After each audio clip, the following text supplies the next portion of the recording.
It was a quiet evening in a small Texas diner off Highway 67, the kind of place where the jukebox still played old country tunes and the scent of frying bacon lingered in the air.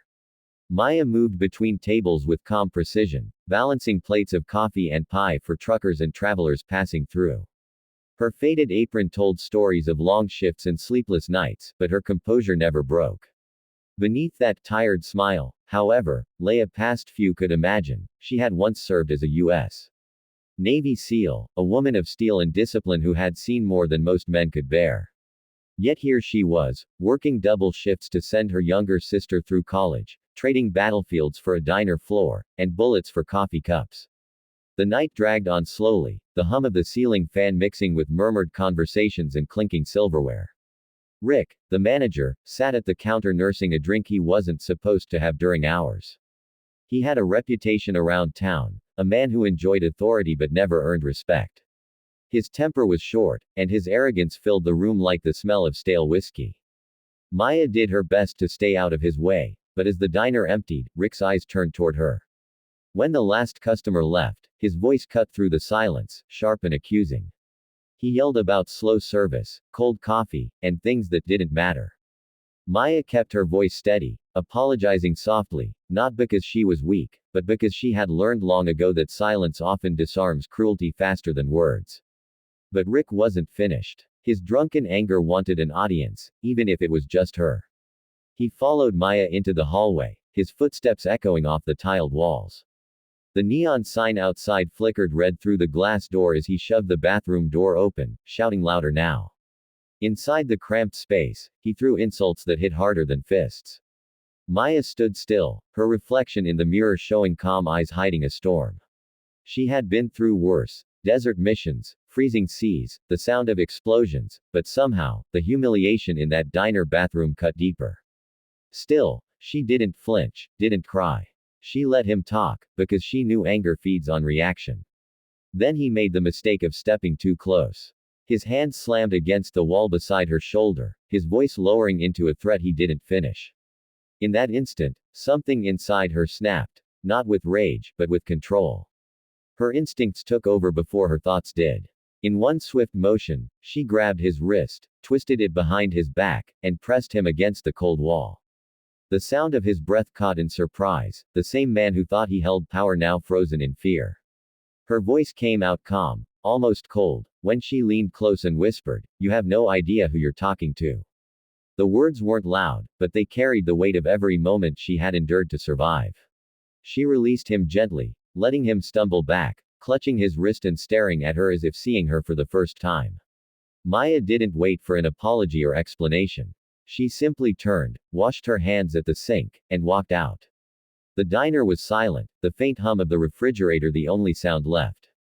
That night, she packed her few belongings into her old pickup truck, a duffel bag, a photo of her sister, and a navy patch she still kept tucked in her wallet. As dawn broke over the flat Texas horizon, Maya started her engine and drove west toward Arizona. The rising sun reflected off her windshield as if lighting a new path, one away from pain, noise, and the ghosts of the past. She didn't know where she was headed exactly, only that peace was waiting somewhere beyond the desert line, and this time, she wasn't running from her past, she was driving toward her future. 4 days later, Maya found herself on the long stretch of the Arizona Desert Highway, where the road disappeared into waves of heat and dust. The landscape was endless, a world painted in gold and red, where even the air shimmered with exhaustion. Her old truck rattled as she drove, a country song playing faintly on the radio. She wasn't running anymore, she was searching for something she couldn't name. Then, through the haze, she spotted a small figure sitting beside a rusted road sign. As she drew closer, her heart clenched. It was a little girl, frail and still, with sunburned skin and cracked lips. Maya slammed the brakes and jumped out, her instincts taking over before thought. The child looked barely 7, her black hair tangled, her small hands clutching the dirt as if it were all she had left. Maya knelt beside her, gently lifting her head. "Hey, sweetheart," she whispered, offering her water. The girl drank greedily, tears cutting clean lines through the dust on her face. Maya wrapped her in a blanket from the truck bed, shielding her from the merciless sun. "What's your name?" she asked softly. The child's voice was weak, barely a whisper. Nita, she said, I can't find my family. Maya felt her throat tighten. She could tell from the girl's features and clothing that she was Apache, one of the proud tribes of this desert land. Without hesitation, Maya helped her into the truck and started the engine toward the nearest diner she knew.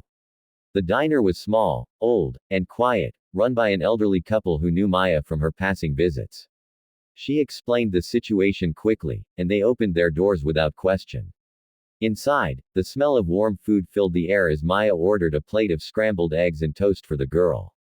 Nita ate slowly, as if afraid the food would vanish.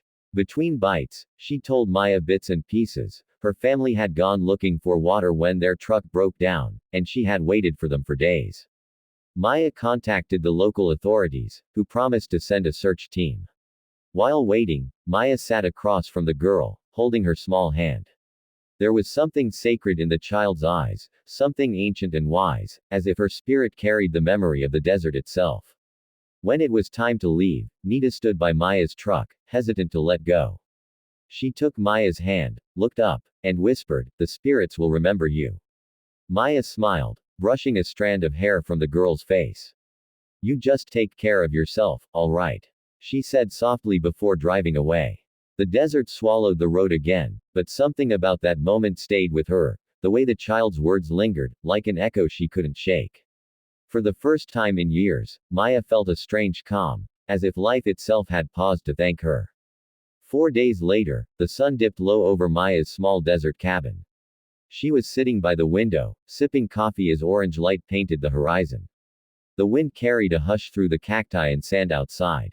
Then came a knock, soft, rhythmic, almost ceremonial. Maya opened the door and froze. 3 Apache women stood before her, dressed in traditional shawls, their faces serene but powerful. One of them stepped forward and said gently, "You saved one of our daughters. We've come to repay that kindness." Maya didn't know what to say. The women entered quietly, bringing baskets of food, blankets, and handmade crafts. They spoke of Nita's recovery, of how their tribe honored those who protected life, no matter their origin. From that night onward, Maya's cabin was no longer a place of solitude. The Apache people became her friends, her protectors, and her family. They shared stories by the fire, taught her the old songs of the desert, and treated her not as an outsider, but as one of their own. Maya, once humiliated and broken, now found belonging where she least expected it. The woman who had once served strangers in silence now sat among people who saw her strength and her heart for what they truly were.